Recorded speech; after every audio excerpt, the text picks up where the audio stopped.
Bandeko ba bolingo biso bato mwindu bakongole surtout tolula mikuwa o cartilage ale mundele aoze asaleli biso kotisi ya soso.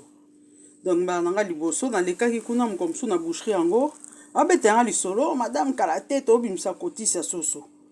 Nabia bon bocha nini oteka basoso bakote mususu mwa bakroch wana bakote mususu nde nini boy koza on peut rentable hein bolobelanga na commentaire.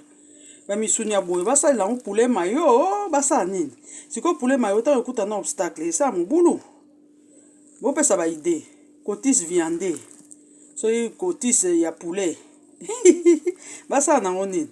Voilà, pour ceux qui ne comprennent pas le lingala, je disais que ça y est, ils l'ont fait.